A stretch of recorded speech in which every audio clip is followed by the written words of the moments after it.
The San Antonio Spurs were back in action on Tuesday on the second night of a back-to-back on the road against OKC in Oklahoma City. And after 48 minutes, the Spurs ended up losing this game by 16. What's up, everyone? This is Paul Garcia, Project Spurs, back from the holidays and ready to start making some more videos. So as you can see here from the quick recap, the Spurs were close with OKC throughout most of the night. And then at the end of the third quarter, the Thunder only up by 2. And then the fourth quarter comes, and that's where San Antonio kind of fell apart, and OKC really took advantage.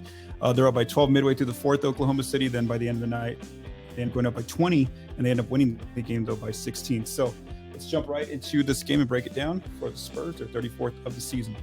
All right, leading scorers for San Antonio. They had multiple players score over 10 or more points. Devin Vassell was the leading scorer for the team with 20 points, 12 points from the three-point arc. Also 6 points from mid-range, so he ends up getting a lot of his points off jumpers. Even against some good OKC defense on some of those attempts in the mid-range, especially, he had some really good shots going in. Keldon Johnson ends up at 19 points in the night, 10 points attacking the paint, and then 6 points from the outside. Jeremy Sohan, the rookie, ends up with 16 points, 14 points attacking the paint, really getting a lot of offensive rebounds, putbacks, also some cuts, and then finishing some alley-oop kind of attempts. Trey Jones ends up with 14 points for the team, 10 points in the paint, continuing to attack and be aggressive there with his speed. Zach Collins off the bench with 11 points, 6 points in the paint, and then Jakob Poeltl starting with 10 points and 6 points in the paint. For the Spurs, the only two areas that they won, they barely won the paint by 2 points, and then they won the mid-range by 4 points. All right, so for the Thunder, it was SGA, Shai Gilgeous-Alexander was present in this game because he was out due to injury in the previous game when the Spurs and Thunder met earlier this season. He ends up with 28 points in the night, 14 points in the paint, 10 points from the free throw line. Mike Muscala off the bench with 19 points for OKC, 9 points from the three-point line. Jalen Williams, the starting 15 points. He had a quiet first half, but then the second half he got going, especially with 14 paint points there. 15 points off the bench for Trey Mann with 9 points on the three-point arc, and then Aaron Wiggins with 12 points, 8 points in the paint for OKC. And as you can see there, the two areas that OKC really won was the three-point line. They won by 9 points, but the more significant area was the free throw line, where they won that battle 25-12. They got there multiple times compared to San Antonio. When we take out the mid-range scoring, the Thunder won this game by 20 points when you throw in just paint, free throws, and threes. All right, let's keep going. What is this not moving? That's okay. All right. Been a while since I've recorded a video. All right, who are your three standout players for the Spurs? The rookie Jeremy Sohan had another really good night for San Antonio. He plays 30 minutes in this one starting. He ends up with 16 points on 16 shot attempts, collects 9 rebounds, 4 assists, 1 steal, and 2 of the team's 4 blocks. Jeremy had. The only negatives for him were 2 turnovers and 2 fouls. Devin Vassell also started there at the 2. He ends up with playing 30 minutes, ends up with 20 points on 15 shot attempts, 3 rebounds, 2 assists, 1 steal, and then 2 fouls and 2 turnovers also for Devin. And then Trey Jones, as a starting point guard, ends up with playing 29 minutes, scores 14 points on 13 shots, 4 rebounds, 5 assists, 4 steals. 4 of the team's 9 steals were because of Trey Jones, and then 3 fouls and 3 turnovers for Trey. Now that the Spurs have played 34 games, what were some of the good and bad on offense? So the good first on offense for them, they had 64 paint points. They shot well from the free throw line when they did get there. They made 86% of their free throws, though they didn't get a lot of attempts. And then a lot of their shots came from the paint. 62% of their shot attempts did come in the paint. The not so good, the Spurs are now 2-19 when losing the three-point line. They only had 20 assists as a team, which meant that they're going to have trouble getting a high assist percentage, and that was very low for them, which was 43%. And then the give and take is that if you're taking a lot of paint shots, you're probably not taking a lot of threes, and so that's what ended up happening. Only 29% of their shots did come from the three-point line. And we do want to note that Doug McDermott, one of their players who does take a lot of threes off the bench, he was out of this game due to injury.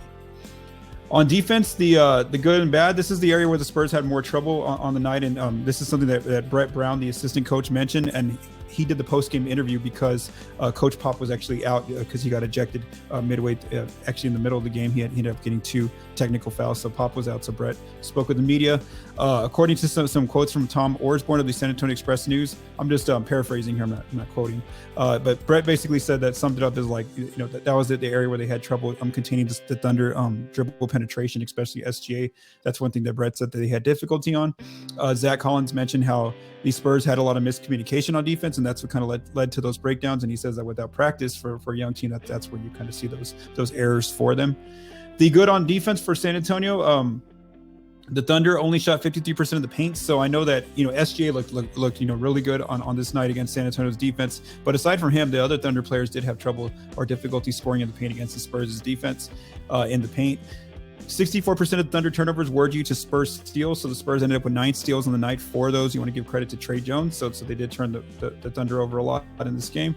Not a lot, but a big part of it was because of their steals. And then when the Spurs turned the Thunder over 14 times, the Spurs went back and scored 22 points off those turnovers. The not so good on defense for the Spurs, they are now 0-21 when trailing by double digits, so that's still a streak that they have not been able to end so far this season. We're almost at the end of the calendar year of 2022. They just can't, when they fall behind by double digits, they can't just, they're not able to claw their way back and then hold on for a win. They ended up, like I said, they ended up going down by 10 pretty early. Then they made some sort of a comeback and then got it closer, but then the Thunder kind of just took control there in the fourth. The Thunder shot 54% from 3, so even though they had a low volume of attempts, the Thunder, when they got the threes, they did shoot them well. And then they also made 62 paint points. This is a team that attacks a lot the rim very much in the game. And then they also got to the free throw line, making 25 made free throws. And then they scored 130 points, which is more than the Spurs usually allow as a defense. So where are the Spurs through 34 games? Now, this is a good check-in for me because I haven't made these videos in about 10 days. And so I hadn't really been paying attention too much to the standings and what's going on with the Spurs when I wasn't making these videos. And so it was a good refresher for me. So where are they now? They're 11-23 overall, 14th out West still, 4th worst record in the NBA. So again, if the lottery was to begin today, they wouldn't have that 14% chance at the number 1 pick. Again, there's a lot of time between now and the end of the year. 5-11 on the road for the Spurs, 5-19 versus the West, and now 5-5 in their last 10 games. So 500 play in their last 10 games with this loss. Up next, the Spurs will return to San Antonio to play 2 more home games to end this week and end the year of 2022. Thursday, they host the New York Knicks, who are 18-17, 6th in the East, and then on Saturday they host the Dallas Mavericks, who are 19-16, 7th out West, and the Mavs. This is coming off a Tuesday evening where Luka Doncic put up, I think it was 60 points, 21 rebounds, and 10 assists. So I'm actually going to go back and watch that game when I have some time off the following day, because I really want to see what Luka did there. So yeah, the Spurs of course gets to host Luka and the Mavs on Saturday. So for Project Spurs, I am Paul Garcia. Have a great evening.